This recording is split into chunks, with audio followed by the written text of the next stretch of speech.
300 kilómetros al sur de las pirámides de Giza se encuentra Tel el Amarna. Bajo las arenas del desierto están enterrados los restos de uno de los lugares más enigmáticos de todo Egipto. Hace 3000 años tuvieron lugar aquí extraños acontecimientos. Nació una nueva religión, un deforme faraón murió y los egiptólogos todavía intentan averiguar qué sucedió.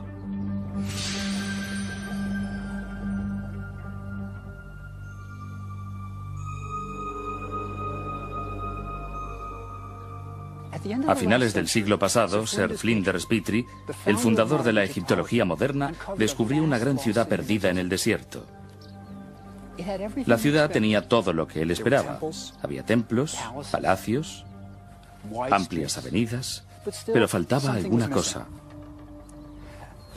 No había pinturas ni relieves del faraón luchando contra sus enemigos, ni de sus tropas dirigiéndose a la batalla. Tampoco había retratos del faraón haciendo ofrendas a los centenares de dioses egipcios. Y tampoco había dioses. A medida que Petrie avanzaba en sus excavaciones, aumentaba su sorpresa. El faraón estaba representado sin ningún atractivo. Tenía el rostro alargado, los pechos prominentes, las caderas anchas y los muslos abultados. Durante miles de años, los rasgos que habían caracterizado a los faraones habían sido la juventud, el vigor y los músculos bien desarrollados, listos para ir a la guerra. Sin embargo, este faraón era deforme. Parecía como si hubieran arrojado al desierto egipcio una criatura de otro planeta. ¿Qué sucedió aquí aproximadamente 1300 años antes de nuestra era? Para responder a eso, hay que conocer antes a la familia del faraón rebelde.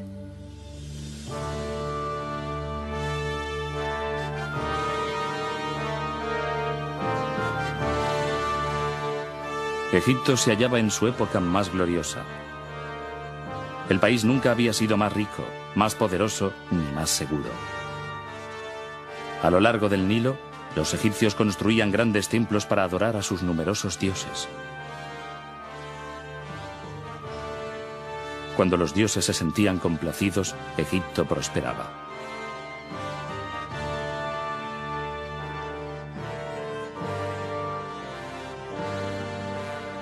El faraón Amenhotep III, padre de Ajenatón, vivía en el gran centro religioso de Tebas, la ciudad del dios Amón, cuyos almacenes de techos abovedados contenían el trigo, el aceite, el lino y el vino necesarios para satisfacer las necesidades de los cientos de sacerdotes que servían a los dioses.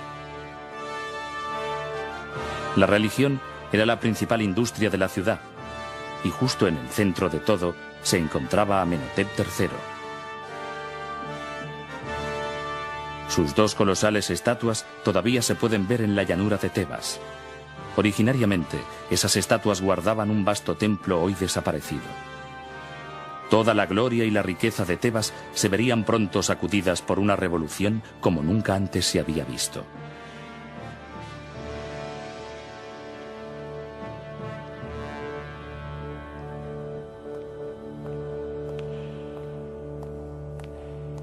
Durante los años de gloria de Egipto, Amenhotep III estuvo al frente del país, de modo que no es extraño que la mayor estatua del Museo Egipcio del Cairo nos muestre este faraón representado con su familia.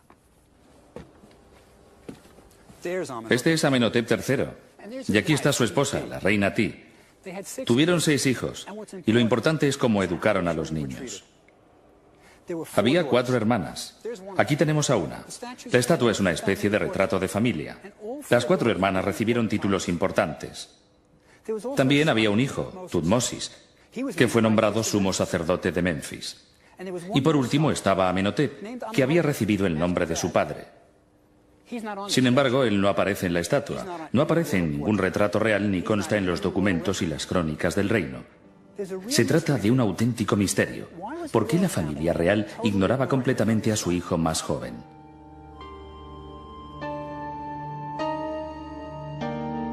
Parece ser que ya desde temprana edad, Ajenatón había mostrado extrañas tendencias.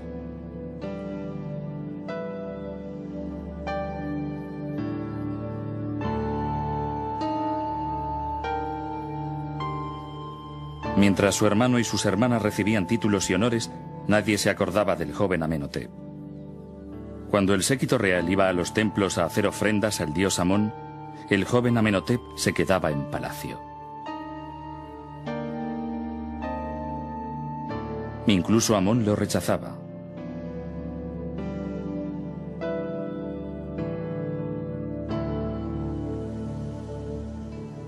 De esta manera, el príncipe fue excluido de las ceremonias religiosas en las que su hermano y sus hermanas se congraciaban con los dioses. Todo giraba alrededor de los templos y de sus cientos de sacerdotes.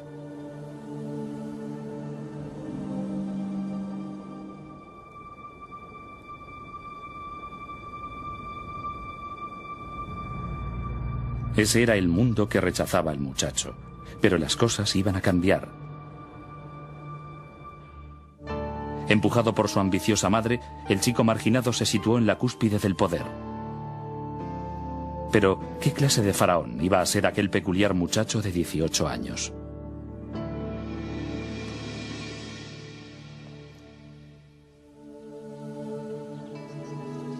Ya en los primeros tiempos de reinado, Ajenatón puso de manifiesto sus peculiaridades cuando comenzó a erigir su propio templo en Karnak, el corazón religioso de Tebas.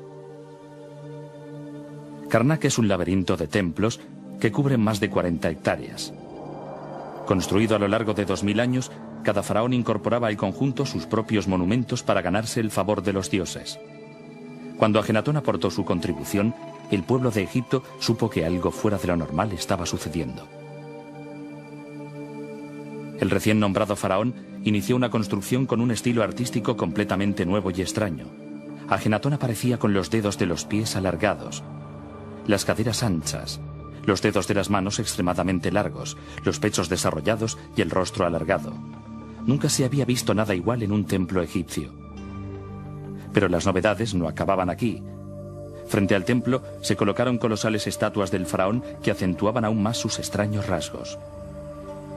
Y eso no era todo.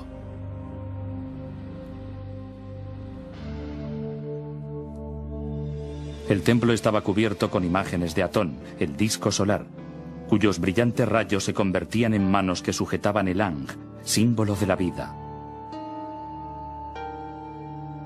No aparecían ni Amón ni los demás dioses de Egipto, que habían sido sustituidos por el disco solar. La gente debió preguntarse, ¿dónde están los otros dioses? Pronto lo sabrían. Ajenatón declaró por primera vez en la historia que solo existía un dios. Había terminado con 2000 años de religión egipcia.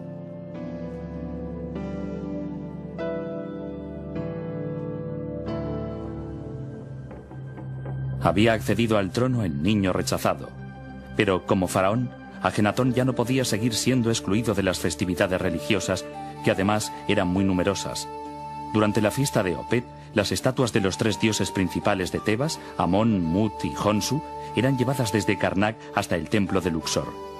Era una celebración que duraba varios días y que incluía bailes, canciones y banquetes. Y surge la pregunta, ¿por qué Ajenatón lo cambió todo? Él era el rey de Egipto, ¿por qué hundir el barco? Cuando su hermano y hermanas asistían a ceremonias religiosas, él se quedaba en palacio. Y miren lo que se perdía. El mayor espectáculo del mundo. Yo soy el padre de los padres, la madre de las madres y el toro de las 7 vacas celestiales. Yo abro la boca para hablar en medio del silencio. Yo trazo el camino por el que andan los hombres.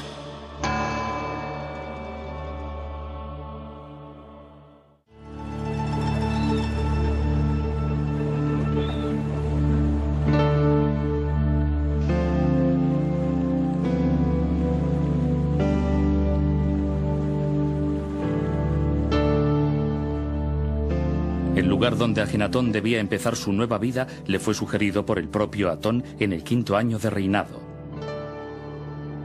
Cuando Ajenatón se hallaba en un desértico paraje, en medio de Egipto, a más de 300 kilómetros al norte de Tebas, el sol se levantó en el horizonte y pareció posarse entre 2 montañas cercanas.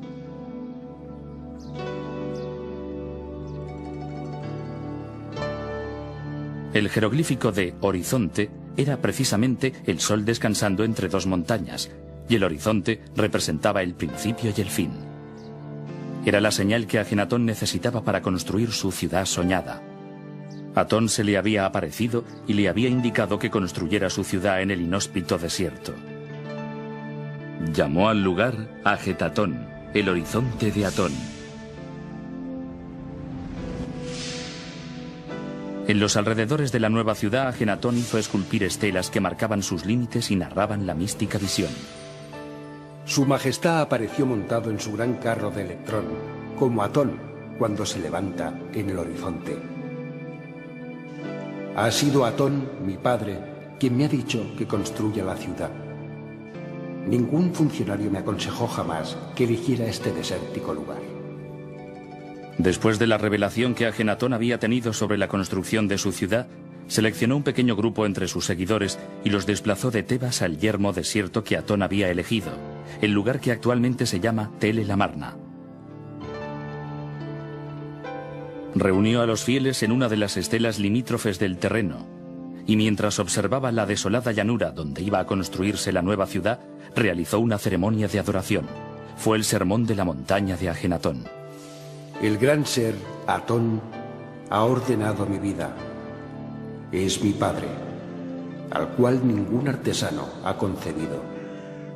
Él se muestra cada día al amanecer y en el ocaso. Eternamente llena la tierra con sus rayos y otorga la vida a todos. Ajenatón ya no se encontraba solo.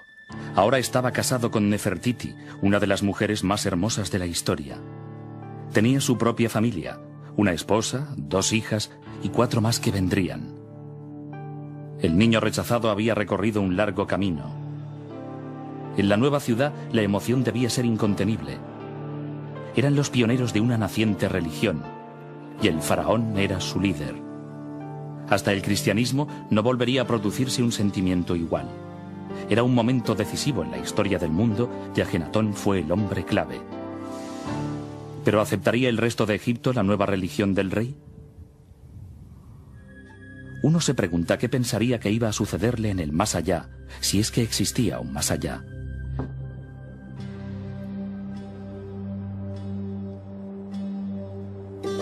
Los sacerdotes también se hacían preguntas. ¿Qué será de nosotros? Si solo hay un dios, Atón, ¿qué pasa con los vastos templos de Amón en Tebas? Si el faraón ya no cree en los dioses, ¿qué les ocurrirá a los miles de sacerdotes? El poderoso clero de Tebas estaba furioso con Ajenatón.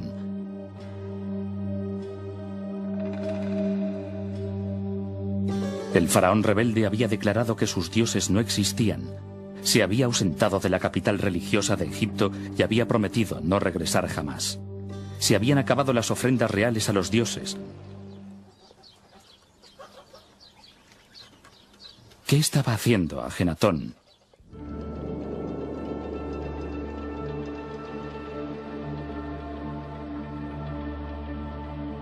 Encontramos uno de los mayores logros intelectuales del mundo antiguo. Un poema escrito por el propio Ajenatón. Tu nacimiento al amanecer es espléndido, oh Atón, creador de la vida. Cuando apareces por el este, llenas todas las tierras con tu belleza. Eres hermoso, grande, radiante.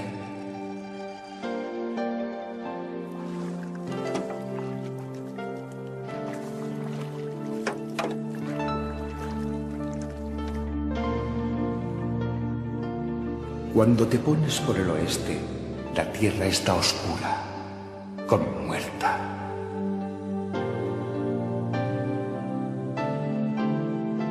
Todos los leones salen de su guarida, las serpientes muerden, la noche acecha, la tierra queda silenciosa, mientras su creador reposa en la oscuridad.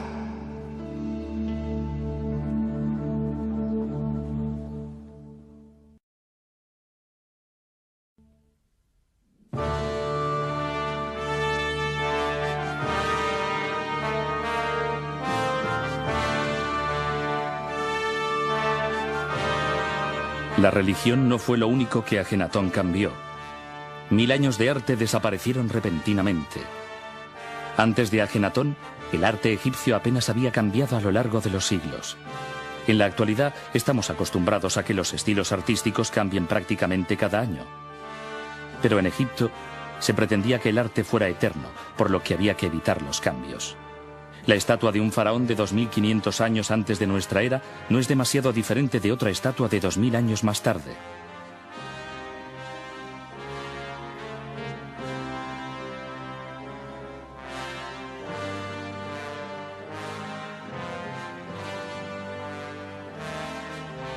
Sin embargo, Ajenatón decidió cambiarlo todo. No más cuerpos de músculos idealizados. Ajenatón aparece incluso con sus verrugas. Su máxima era vivir la realidad. Si el faraón era deforme, debía representarse así. Ni siquiera la bella Nefertiti pudo ignorar la nueva política del realismo artístico. El famoso busto de Nefertiti es un símbolo de la belleza en todo el mundo. Pero a medida que la reina maduraba, incluso ella fue representada con una postura encorvada y con un cuerpo envejecido.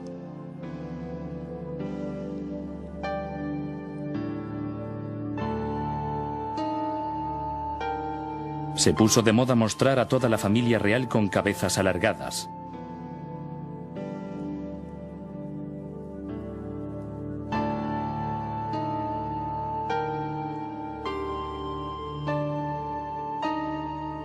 El nuevo arte no solo fue liberador para Ajenatón, sino que dio una nueva libertad a los artistas que trabajaban en Tel el Amarna.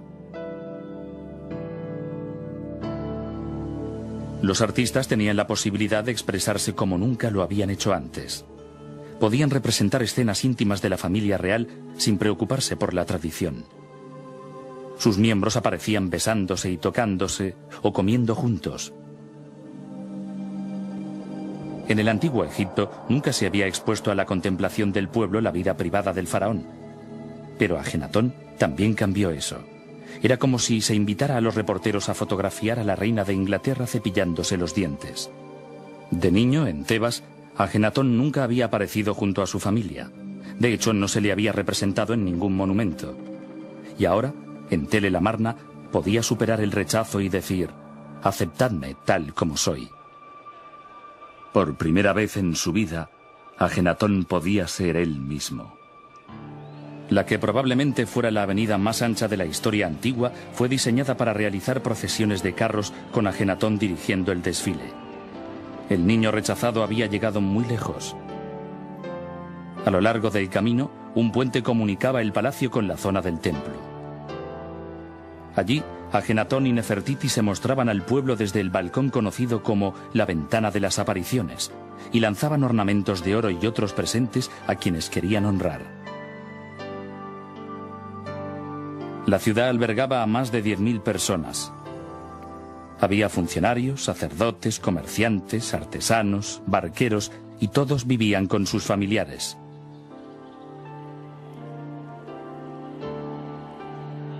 Debían de estar encantados con sus nuevas vidas, sus nuevas casas, sus nuevos principios.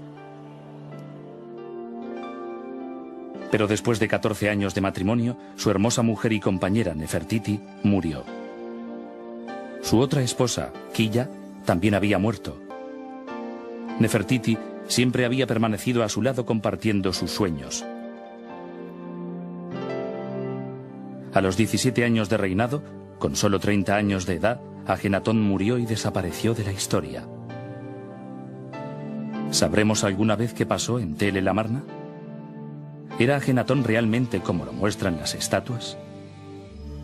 De todas las momias reales encontradas, ninguna provocó tanta polémica como la hallada en la tumba 55 del Valle de los Reyes. A principios de siglo, Theodore Davis, un acaudalado norteamericano que excavaba en Egipto, descubrió una tumba en la que se había vuelto a enterrar un sarcófago del período amarniense. La tumba estaba inacabada y el entierro había sido precipitado.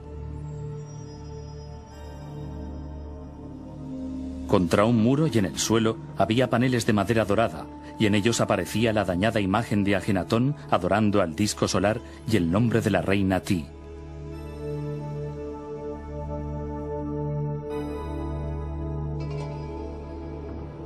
En un nicho había 4 hermosos jarrones de alabastro con los órganos internos de la momia.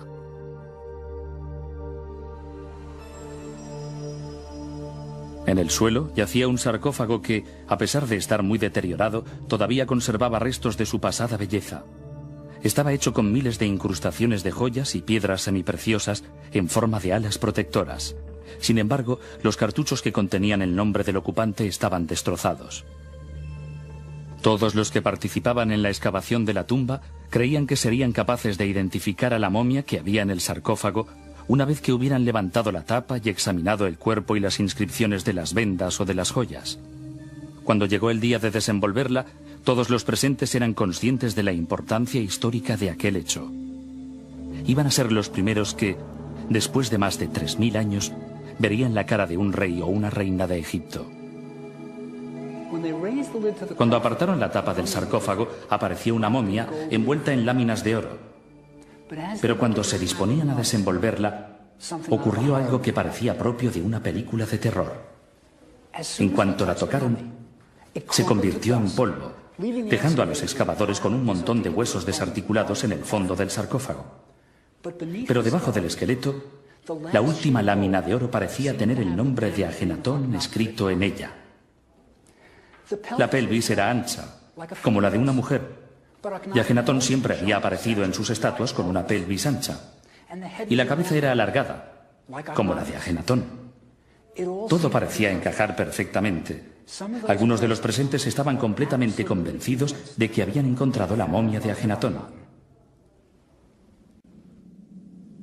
Pero hoy, la identidad de la momia de la tumba 55 sigue siendo un misterio. Quizá la respuesta a por qué Ajenatón y la familia real siempre se representaban deformes esté en manos de un grupo de científicos que trabajan en una enfermedad conocida como el síndrome de Marfan, un defecto genético que daña al tejido conectivo del cuerpo. Probablemente Abraham Lincoln padecía el síndrome de Marfan. Algunos de los síntomas son el rostro alargado, la barbilla prominente, los dedos de pies y manos largos y finos y una forma especial de los ojos. Eso podría explicar por qué todos presentaban síntomas similares.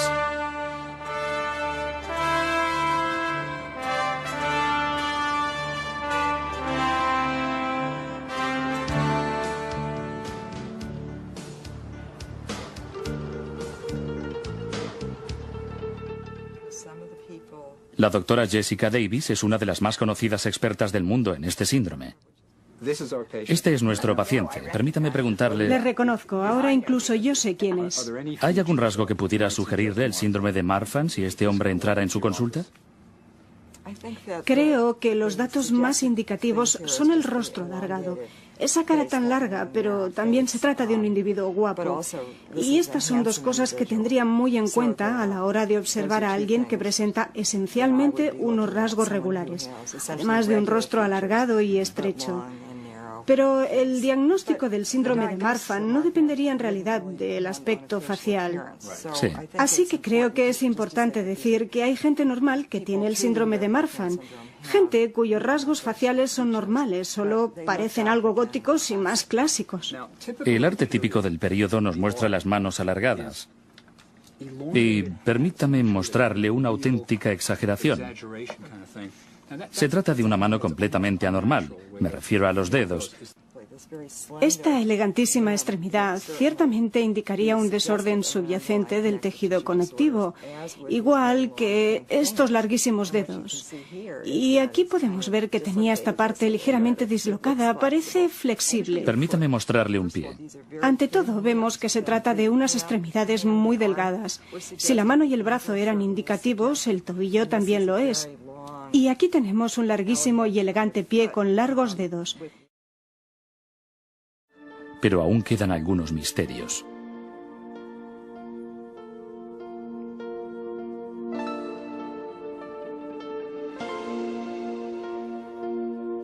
Incluso en la muerte, Ajenatón se rebeló contra las tradiciones de Egipto, rechazando ser enterrado en el lugar donde descansaban sus ancestros. En su tumba iba a descansar el pensador religioso más original que el mundo antiguo había visto jamás. Había prefigurado el monoteísmo de Moisés y la tranquilidad y la esperanza de Cristo, mucho antes de que el pueblo egipcio fuera capaz de aceptarlo. Ajenatón fue tildado de hereje y su nombre borrado de los monumentos de Egipto.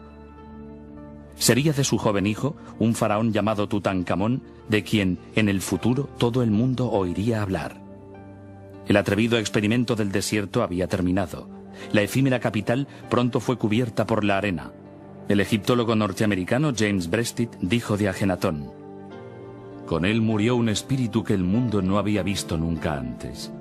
Un alma valiente que se enfrentó impertérrita a la fuerza de la tradición inmemorial». Este hombre, en una época remota y con unas condiciones adversas, se convirtió en el primer idealista del mundo y también en el primer individualista. Es tremendo, pero es muy cierto. Hace 3000 años, el rebelde faraón Ajenatón escandalizó a los habitantes del Valle del Nilo, predicando que solo había un dios. Pero antes de que pasaran 100 años tras la muerte de Ajenatón, Moisés predicaría en las orillas del Nilo a los israelitas un dios y el monoteísmo. Hoy, millones de egipcios oyen a los almuédanos en las mezquitas afirmar que solo hay un dios, y se llama Alá. La idea de un solo dios, que un tiempo fue la radical creencia de un hereje aislado, es ahora compartida por musulmanes, cristianos y judíos en todo el mundo. La visión de Ajenatón continúa.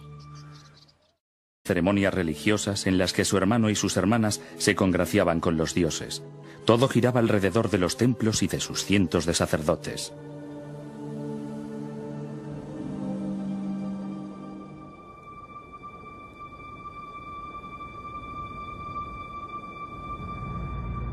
Ese era el mundo que rechazaba el muchacho, pero las cosas iban a cambiar. Empujado por su ambiciosa madre, el chico marginado se situó en la cúspide del poder. Pero, ¿qué clase de faraón iba a ser aquel peculiar muchacho de 18 años?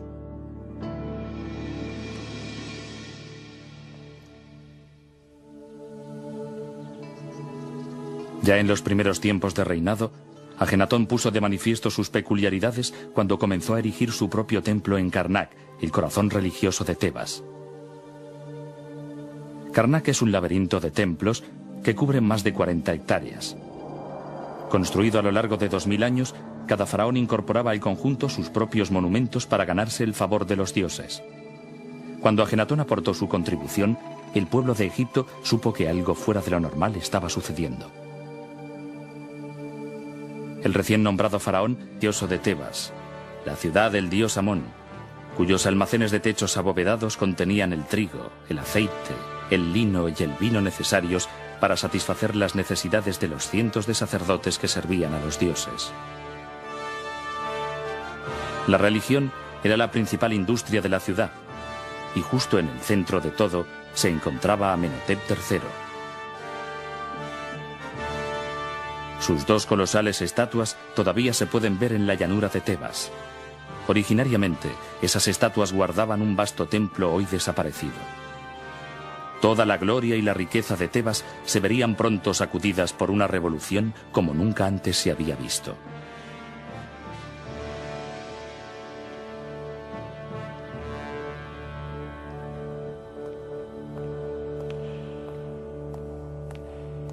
Durante los años de gloria de Egipto, Amenhotep III estuvo al frente del país, de modo que no es extraño que la mayor estatua del Museo Egipcio del Cairo nos muestre este faraón representado con su familia. Este es Amenhotep III, y aquí está su esposa, la reina Ti. Tuvieron 6 hijos, y lo importante es cómo educaron a los niños.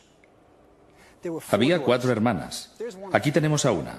La estatua es una especie de retrato de familia. Las 4 hermanas recibieron títulos importantes. También había un hijo, Tutmosis, que fue nombrado sumo sacerdote de Menfis. Y por último estaba Amenhotep, que había recibido el nombre de su padre. Sin embargo, él no aparece en la estatua. No aparece en ningún retrato real ni consta en los documentos y las crónicas del reino. Se trata de un auténtico misterio. ¿Por qué la familia real ignoraba completamente a su hijo más joven?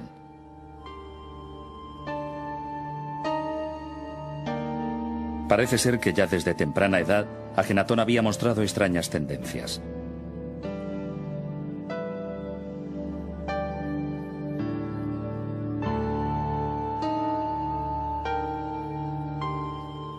Mientras su hermano y sus hermanas recibían títulos y honores, nadie se acordaba del joven Amenhotep. Cuando el séquito real iba a los templos a hacer ofrendas al dios Amón, el joven Amenhotep se quedaba en palacio. Incluso Amón lo rechazaba.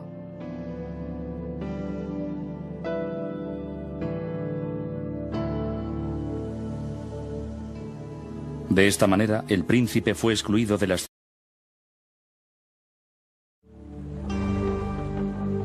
300 kilómetros al sur de las pirámides de Giza se encuentra Tel el Amarna. Bajo las arenas del desierto están enterrados los restos de uno de los lugares más enigmáticos de todo Egipto. Hace 3000 años tuvieron lugar aquí extraños acontecimientos. Nació una nueva religión.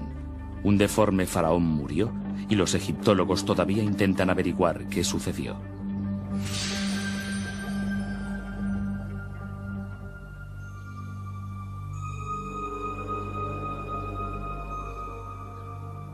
A finales del siglo pasado, Sir Flinders Petrie, el fundador de la egiptología moderna, descubrió una gran ciudad perdida en el desierto. La ciudad tenía todo lo que él esperaba. Había templos, palacios, amplias avenidas, pero faltaba alguna cosa.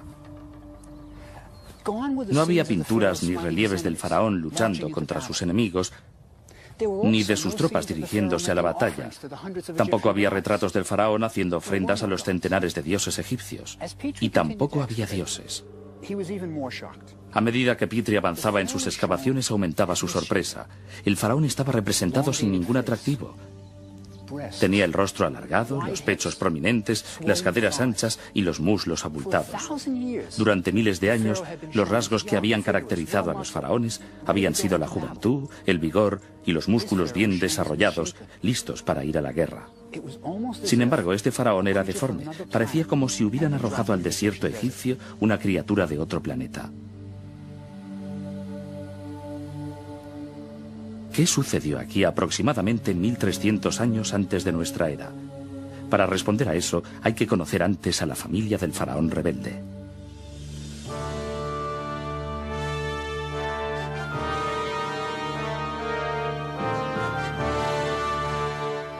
Egipto se hallaba en su época más gloriosa. El país nunca había sido más rico, más poderoso ni más seguro. A lo largo del Nilo, los egipcios construían grandes templos para adorar a sus numerosos dioses.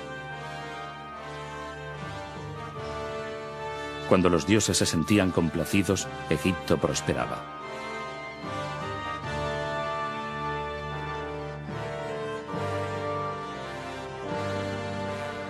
El faraón Amenhotep III, padre de Ajenatón, vivía en el gran centro de religiosología moderna, descubrió una gran ciudad perdida en el desierto. La ciudad tenía todo lo que él esperaba. Había templos, palacios, amplias avenidas, pero faltaba alguna cosa. No había pinturas ni relieves del faraón luchando contra sus enemigos, ni de sus tropas dirigiéndose a la batalla. Tampoco había retratos del faraón haciendo ofrendas a los centenares de dioses egipcios. Y tampoco había dioses. A medida que Petrie avanzaba en sus excavaciones, aumentaba su sorpresa. El faraón estaba representado sin ningún atractivo. Tenía el rostro alargado, los pechos prominentes, las caderas anchas y los muslos abultados. Durante rico, más poderoso ni más seguro. A lo largo del Nilo, los egipcios construían grandes templos para adorar a sus numerosos dioses. Cuando los dioses se sentían complacidos, Egipto prosperaba.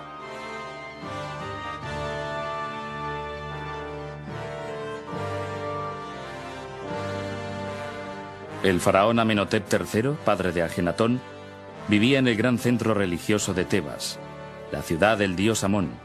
cuyos almacenes de techos abovedados contenían el trigo, el aceite, el lino y el vino necesarios para satisfacer las necesidades de los cientos de sacerdotes que servían a los dioses. La religión era la principal industria de la ciudad, y justo en el centro de todo se encontraba Amenhotep III. Sus dos colosales estatuas todavía se pueden ver en la llanura de Tebas. Originariamente, esas estatuas guardaban un vasto templo hoy desaparecido. Toda la gloria y la riqueza de Tebas se verían pronto sacudidas por una revolución como nunca antes se había visto.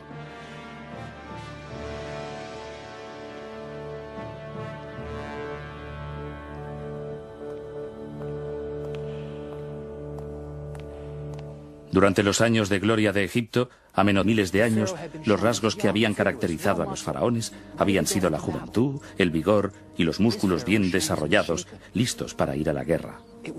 Sin embargo, este faraón era deforme. Parecía como si hubieran arrojado al desierto egipcio una criatura de otro planeta. ¿Qué sucedió aquí aproximadamente 1300 años antes de nuestra era? Para responder a eso, hay que conocer antes a la familia del faraón rebelde.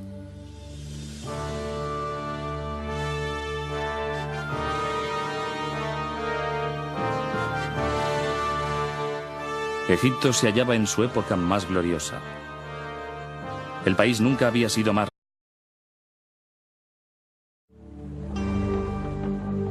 300 kilómetros al sur de las pirámides de Giza se encuentra Tel el Amarna. Bajo las arenas del desierto están enterrados los restos de uno de los lugares más enigmáticos de todo Egipto. Hace 3000 años tuvieron lugar aquí extraños acontecimientos. Nació una nueva religión, un deforme faraón murió y los egiptólogos todavía intentan averiguar qué sucedió.